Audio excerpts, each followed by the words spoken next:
Get ready to get in the game. Stretch, strengthen, live, and thrive. You can be a winning athlete in the game of life. It's the Peel Appeal with author and corrective exercise specialist Matt Peel. Hey, this is Matt Peel with the Peel Appeal podcast. Welcome. I'm Matt Peel. What's happening in your life today?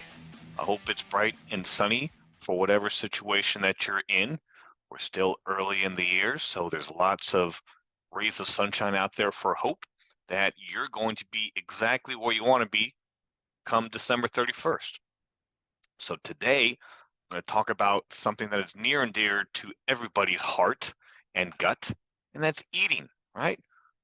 Because I love to eat. I don't know about you, but I really enjoy food. I'm not like a professional foodie or nothing like that, but I enjoy having the finer things in life whenever possible. So, hey, I'm a human guy. I admit it. It's what I do. It's what I like. I live in New Orleans. What do you expect? So today on this episode, we're going to talk about the healthy eating guide for high-performing executives like you, right? You have a demanding career. You have family obligations, you have work obligations, you got friend obligations, social, whatever it may be. So typically what you're doing, you're just eating to get by. You're not really thinking about it as fuel for your body.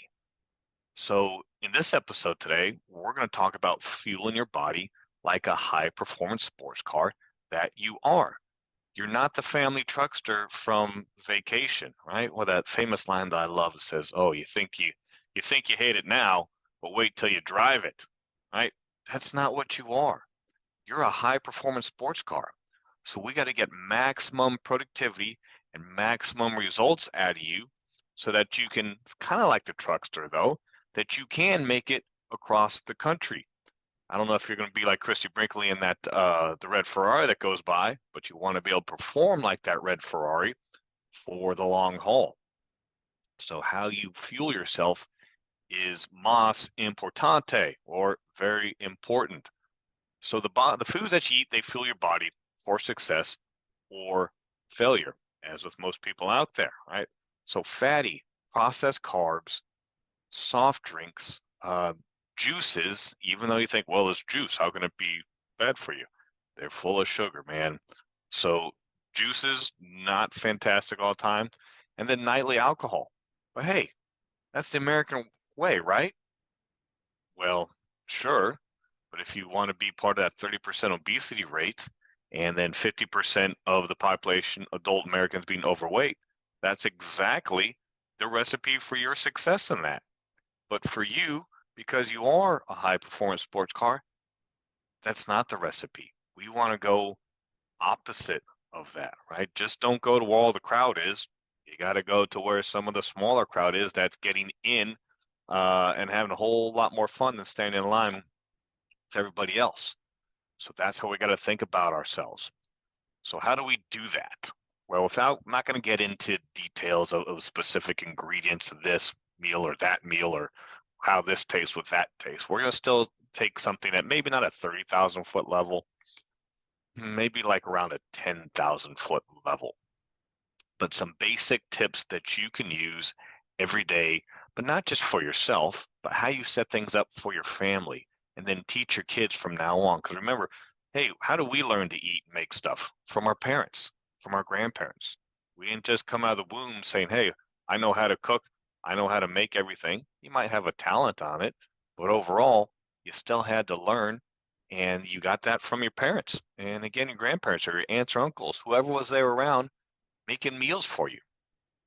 So here are some basics when we're talking about fueling your body, not just eating, but fueling your body. Change your mindset.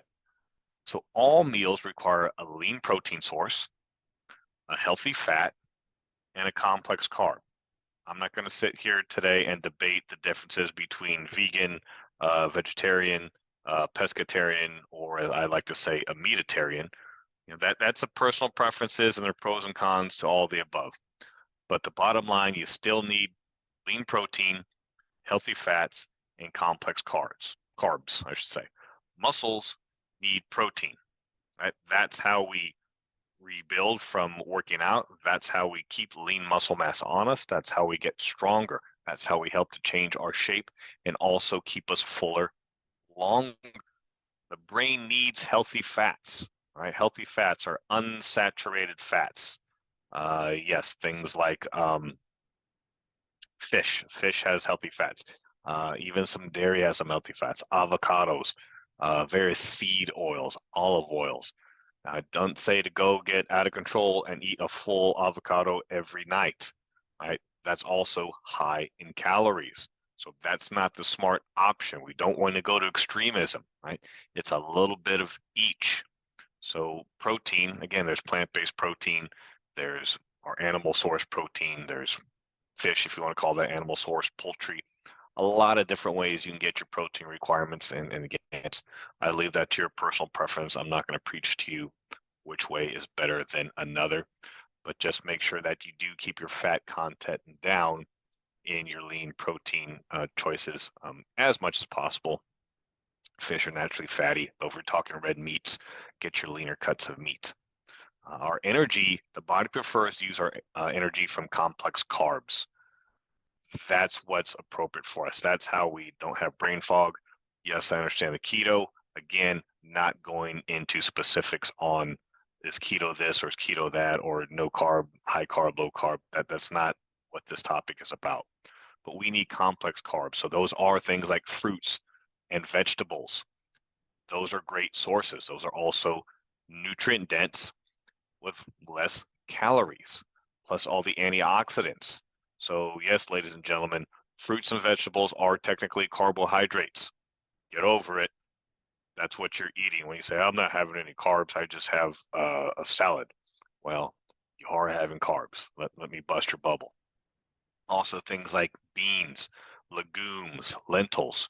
Those are also great plant-based sources of protein, healthy fats, and carbs. So implementing a combination of those into your daily fueling is going to help your body perform the way you want it because everything is bioavailable and nutrient dense.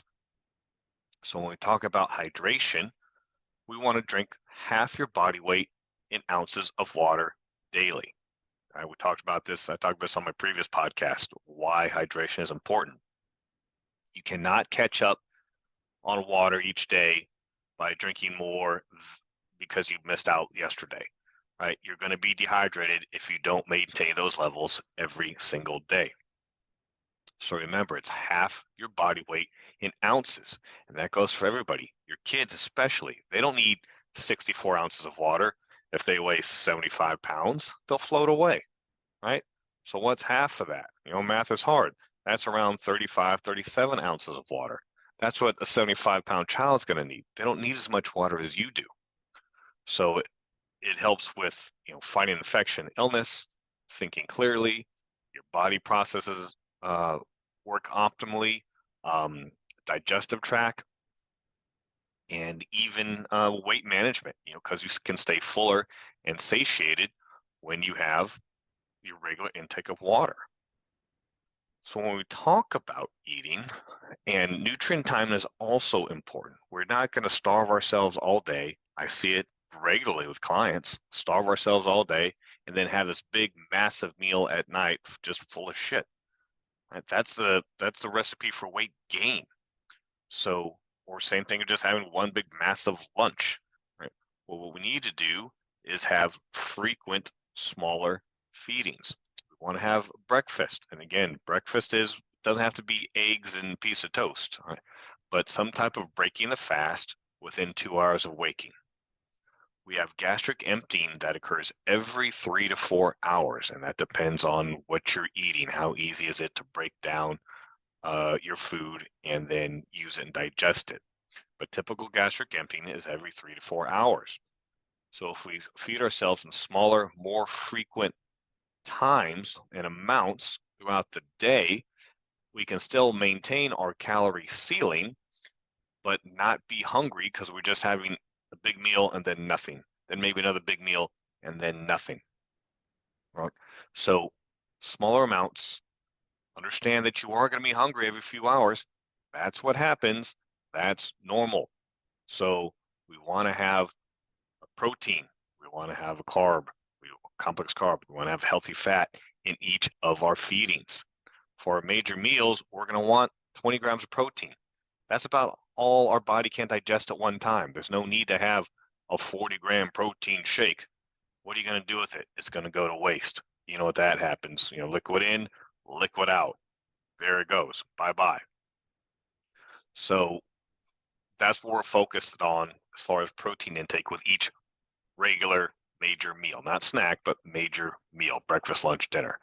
Post-workout, we'd like to have a recovery of around 20 grams of protein, and the same for carbohydrates within 2 hours of finishing your workout.